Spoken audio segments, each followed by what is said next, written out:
The message arrived on a quiet Tuesday morning, transmitted simultaneously to every communications device on Earth. Its contents were brief, but the implications would forever alter humanity's place in the cosmos. By decree of the Galactic Council, Terra System is hereby declared in violation of Interstellar Code 7249. Sanctions will commence in 14 standard cycles. For most of Earth's 8 billion inhabitants, it was their first confirmation that intelligent alien life existed. For a select few, it represented the failure of a century-long diplomatic gambit. In the depths of the Pentagon's sub-level Omega, General Marcus Wong stared at the holographic display showing the message. His weathered face, marked by 30 years of military service, remained impassive as subordinates scrambled around him. Only the slight tremor in his hand as he reached for his coffee betrayed any emotion. "They finally did it," he muttered. "Get me Director Hayes. Now." Across the Atlantic, in a hidden facility beneath the Swiss Alps, Dr. Elena Hayes was already reviewing the data streams. The facility, officially designated as a particle physics research center, housed Earth's most closely guarded secret, Project Sentinel. "Status report," she commanded, her voice steady despite the circumstances. "All systems operational, Director," responded AI, the quantum AI that managed the facility. "Awakening protocols are ready for initialization. Shall I begin the sequence?" Hayes paused, considering the weight of the decision before her. Once started, there would be no going back. "Not yet. Let's see what our friends in the Union do first." High above Earth's atmosphere, aboard the Union's observation post, Ambassador Cathal of the Centaurian Confederation watched the planet with growing unease. The humans weren't reacting as expected. There should have been panic, chaos, perhaps even immediate capitulation. Instead, their global communications remained surprisingly orderly, their military forces calm and measured in their responses. "Something's wrong." Thal clicked to his aide. "Run another deep scan of their orbital defense grid." The results came back moments later, showing the same primitive satellites and debris fields they'd monitored for decades. Yet Cathal's inner sense, the intuition that had kept him alive through centuries of diplomatic service, screamed that they were missing something crucial. Back on Earth, in a classroom in Mumbai, 12-year-old Aisha Patel watched her history teacher struggle to maintain composure while explaining that today's lessons would be somewhat different than planned. Her hand shot up. "Sir, if they're so advanced, why did they wait until now to contact us?" The teacher opened his mouth to respond, but the school's emergency sirens chose that moment to begin their wail. As her classmates rushed to evacuation positions, Aisha noticed something strange through the window. The birds had stopped flying. Every single one had landed, all facing the same direction, toward the city center. In his private chambers in the Union Council's capital sphere, High Chancellor Vexthor reviewed the initial reports with mounting frustration.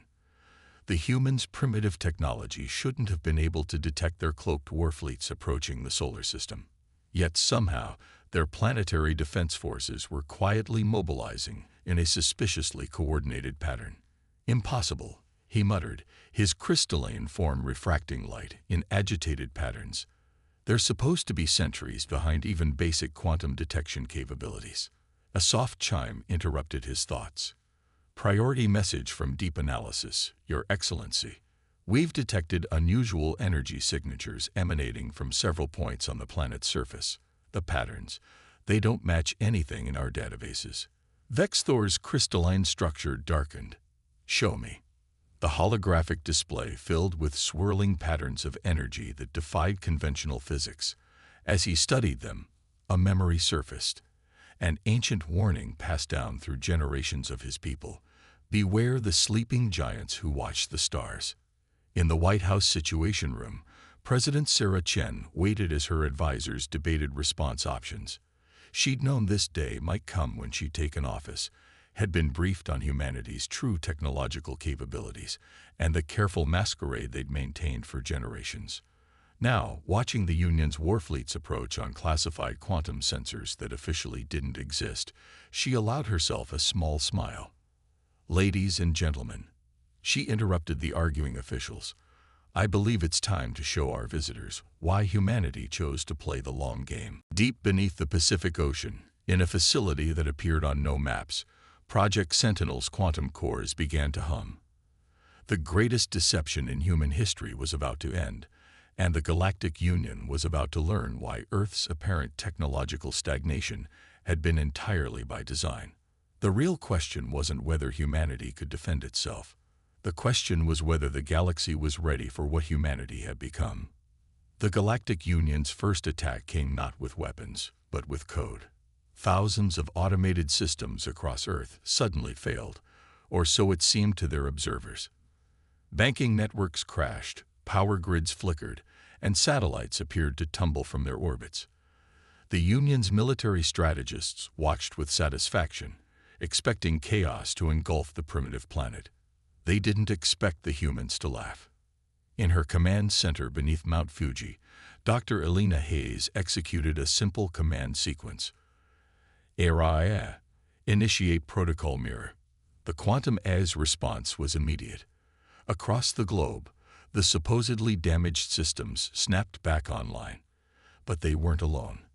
Hidden within the Union's attack code, Earth's true defense network had found exactly what it needed: a direct path back to the attacker's own systems.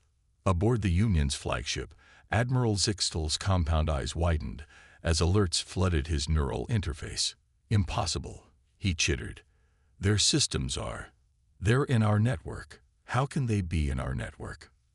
The answer came in the form of a message, written in perfect Union standard. "Did you really think we couldn't see you watching us all these years?" For over a century, humanity had maintained an elaborate facade. Every satellite launched contained hidden quantum cores. Every piece of primitive technology concealed layers of sophistication that the Union's sensors couldn't detect. Earth had turned its greatest weakness, being underestimated, into its greatest strength. Deep within Russia's Ural Mountains, General Wang met with his international counterparts in humanity's real military command center. "Phase 1 is complete," he announced to the assembled leaders. The Union took the bait. Their attack gave us full access to their military networks. Field Marshal Yin of the Asian Alliance leaned forward. "And their fleets." Wang's holographic display expanded, showing the positions of the Union's approaching warships. "Still coming. They're not subtle about it. 12 battle groups, just as our long-range sensors predicted. They still think they're dealing with a pre-quantum civilization." Director Hayes added, her hologram joining the conference. "ARIA has already mapped their command and control structures. We can shut down their entire fleet with a single command." "Not yet," President Chen's hologram interrupted. "Let them get closer. Let them think their initial cyber attack worked.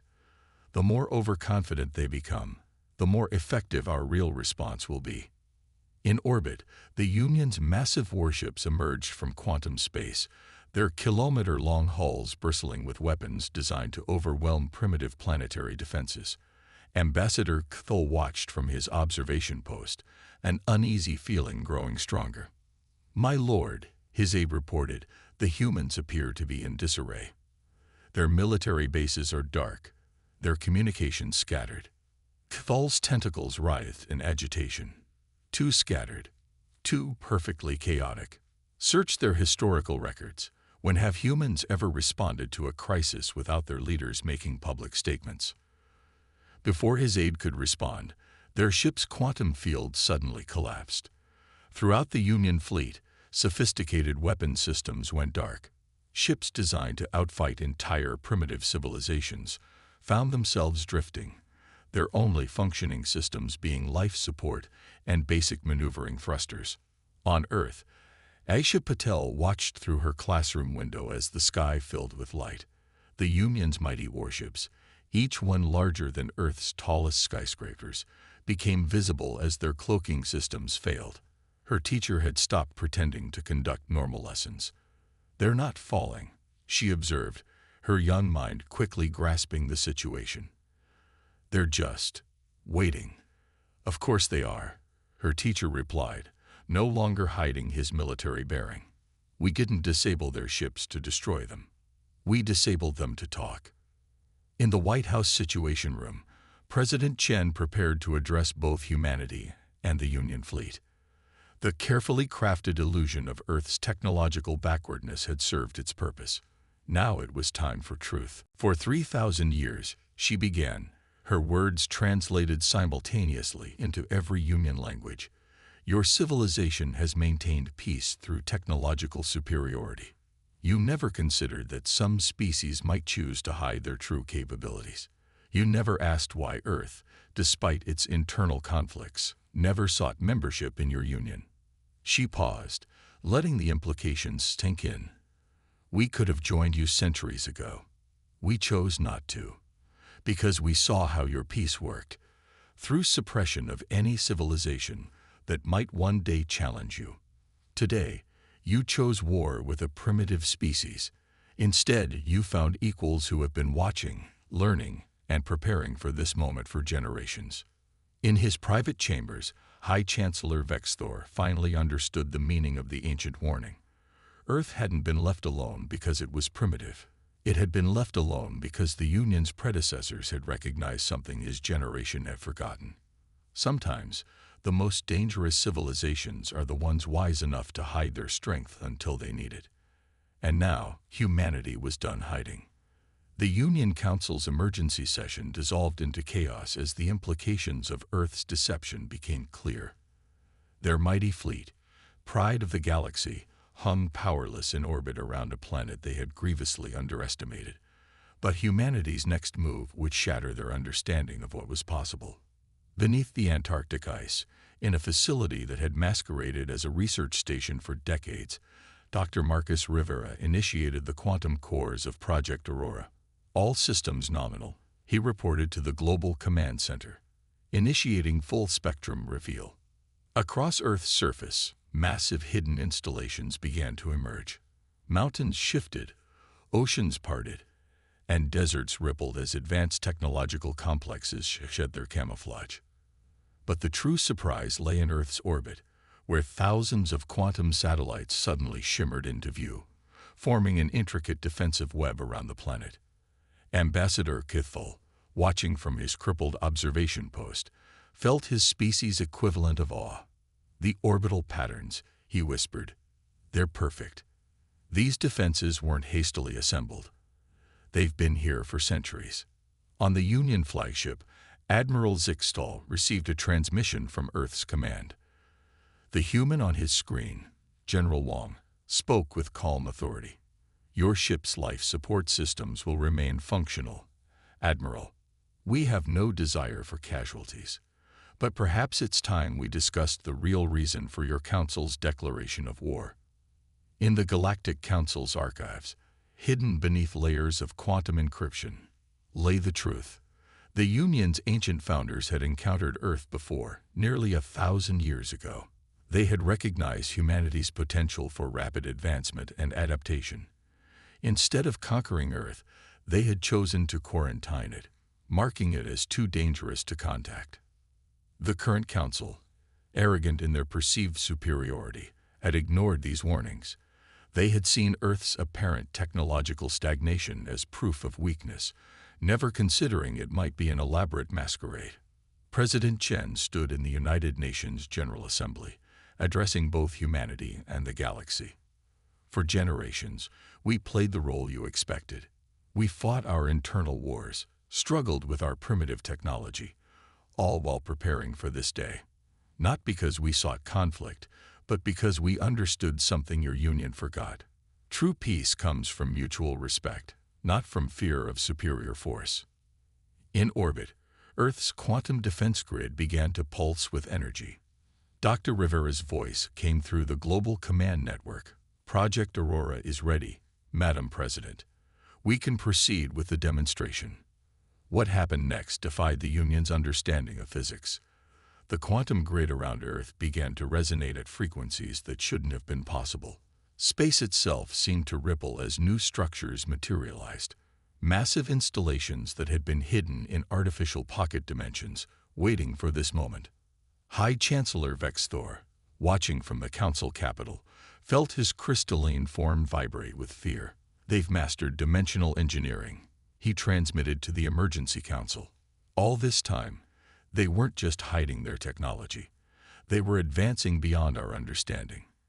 In her Mumbai classroom, young Aisha Patel watched as the sky transformed. The new structures in orbit cast shifting patterns of light across the planet. Her teacher, now revealed as Colonel Sharma of Earth's Defense Forces, explained, "This is why we maintain the deception, children, not just to protect ourselves, but to advance our science without interference, without the limitations of Union doctrine." Dr. Hayes, coordinating with facilities worldwide, initiated the final phase of humanity's revelation. Araya, execute Protocol Starbridge. The A's response manifested as a series of quantum gates opening around the solar system. Through them, the Union's observers glimpsed human outposts and colonies scattered across distant star systems, all carefully hidden from Union detection through dimensional technology that their science had never imagined possible. "We were never trapped on Earth." President Chen's voice resonated across all frequencies. "We chose to appear contained while we expanded through means you couldn't detect." Today's demonstration serves one purpose: to show that humanity cannot be subjugated through force. We offer instead an opportunity for genuine partnership, based not on dominance, but on shared progress. In the Union flagship's command center, Admiral Zixtal made a decision that would reshape galactic history. "Open a channel to Earth's command," he ordered. "It's time we learned who our neighbors really are." The facade had crumbled, and with it, 3,000 years of Union doctrine.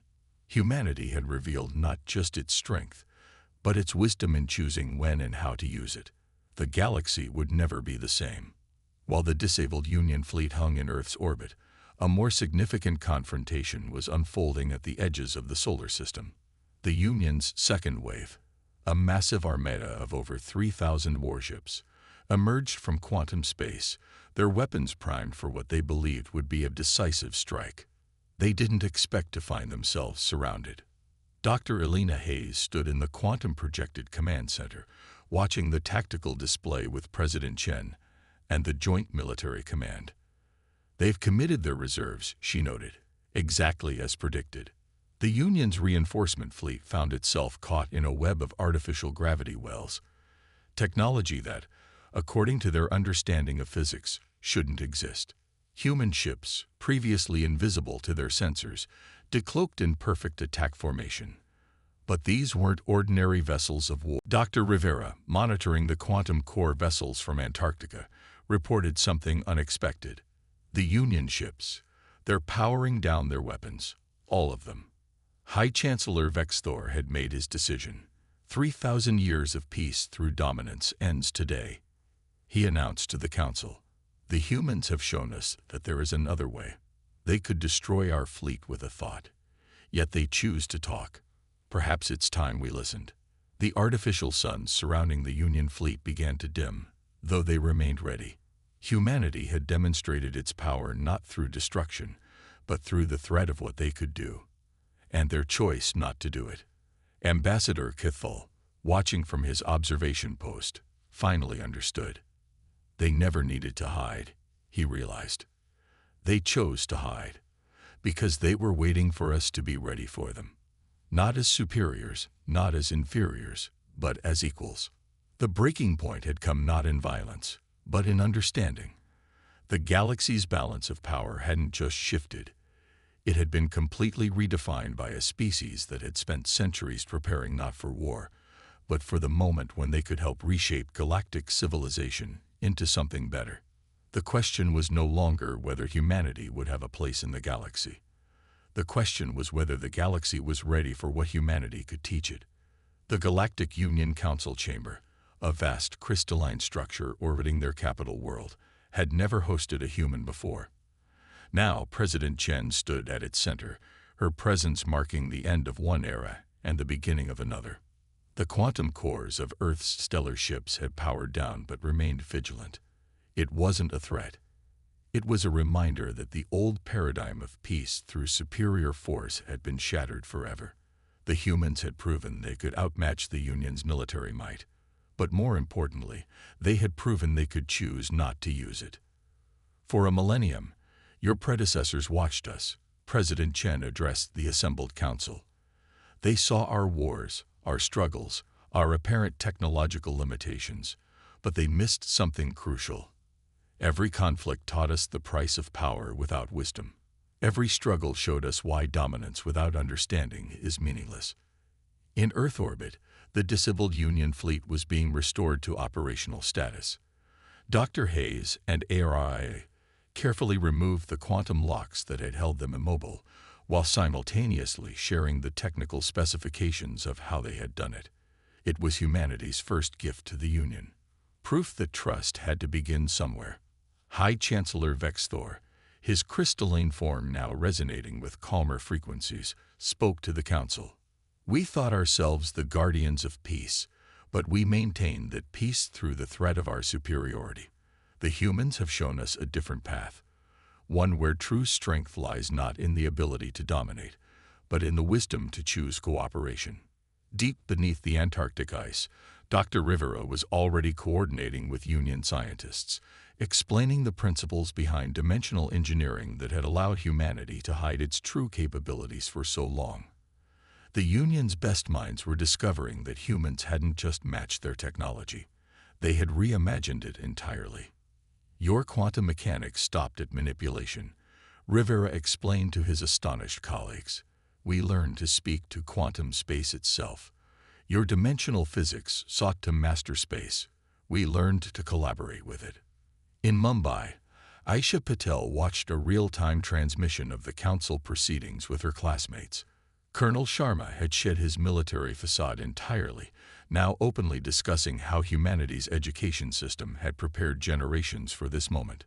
We taught you to question everything, he told his students, because we knew that someday the galaxy would need minds that could think beyond established limits.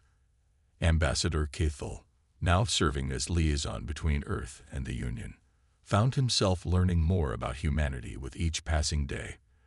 They didn't just advance their technology, he reported to the council. They advanced their understanding of what civilization itself could be. The changes came swiftly after that. The Union's military-based hierarchy began to transform into a collaborative federation. Human quantum cores were adapted to power new types of ships, designed for exploration rather than warfare. The artificial stars that had threatened the Union fleet became the hearts of new space stations, where species could meet and learn from each other. President Chen's final address to the Joint Earth-Union Assembly marked the beginning of the new age. We hid our advancement not out of fear, but out of hope. Hope that when we finally emerge, we could help create something better than what had come before. The galaxy was bound together by fear of Union power. Let it now be united by shared wisdom and mutual understanding.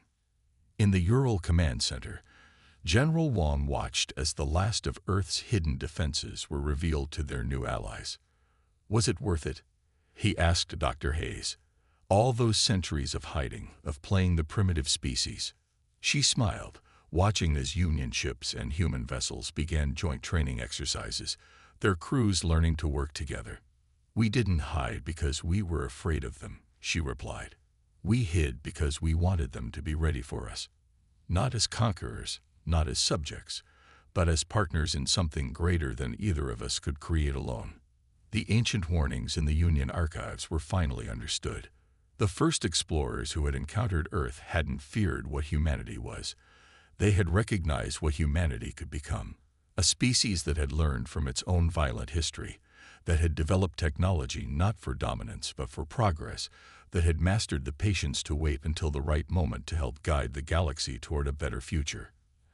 As the new Earth-Union Federation took its first steps, Aisha Patel asked her teacher one final question. What happens now? Colonel Sharma looked out at the stars, now filled with possibilities rather than threats. Now we do what humans have always done best. We explore, we learn, we grow. But this time, we do it together with our new allies, teaching and learning from each other. The dawn of a new age had arrived. Humanity had revealed not just its power, but its wisdom. The galaxy would never be the same, and that was exactly what humanity had spent centuries preparing for. It wasn't the end of history.